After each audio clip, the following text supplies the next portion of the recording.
Yeah, so the question, you didn't hear it, it's kind of loud in here. The question was, how did we get the holdouts to yes?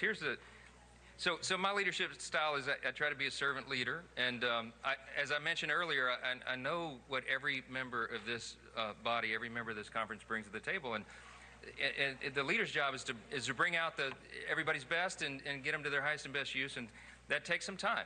So what happened procedurally, not to get too deep in the weeds, but we got the Senate modifications to the House bill. Now we're really proud because the big beautiful bill, 85 to 90% of it is the original House product that we ourselves drafted over the course of more than a year.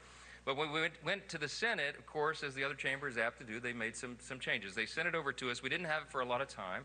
And so some members wanted to go really deep in the weeds on the changes, and they wanted to fully understand what those amendments were and how they would interact with the rest of the bill and how the administration would administer the new laws. And so there was a process there for a couple of days where we allowed that time for them to explore all that, to talk with leaders in the administration. President Trump was so generous with his time answering questions himself. Vice President J.D. Vance was directly engaged. We had cabinet secretaries at a number of different federal agencies answering questions from members. Some of them even brought their agency attorneys in to get really deep in the weeds on the details. I knew as the leader that we would have to take the time to do that. And so some of that went into late into the night.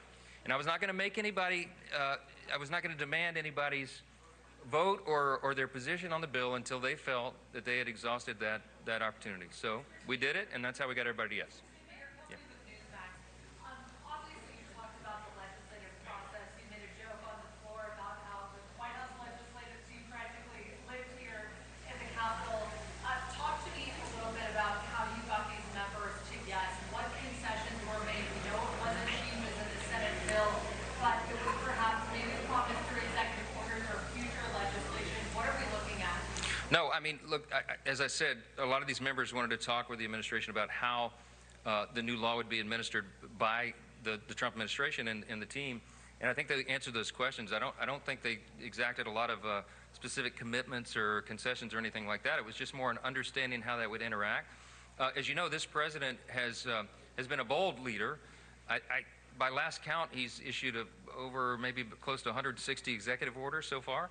We're trying to codify as many of those as possible, so a lot of the discussions were about what executive orders will be forthcoming as it relates to the new legislation, and how can we be involved as a House to codify that and do all that in a coordinated fashion.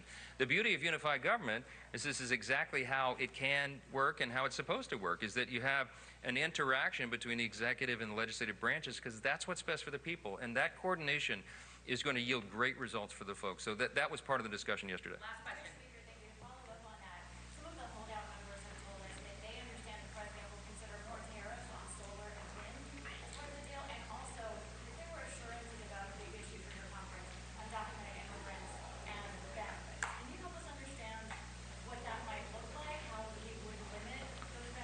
I literally don't know anything about that. I mean, I wasn't privy to the conversation. So I would tell you there's lots of rumor and conjecture and innuendo that floats around, especially when you got so many people wandering around the building and deliberating over their vote. So I don't know how much stock I'd put into much of that. But all right, last question. Yes, ma'am.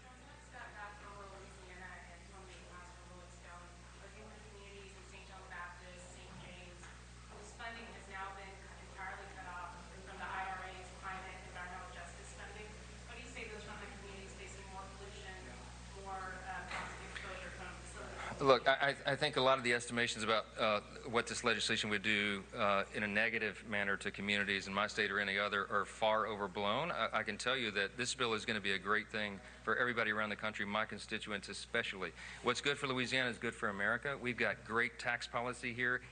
I think they're going to feel this pretty quickly.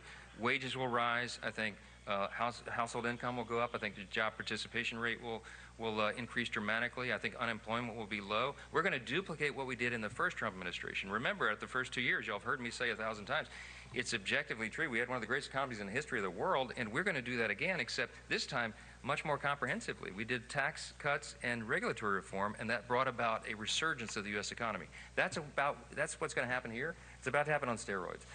Thank you for watching. Subscribe below and download our NewsNation app right now on your phone, and you will get fact-based, unbiased news for all Americans.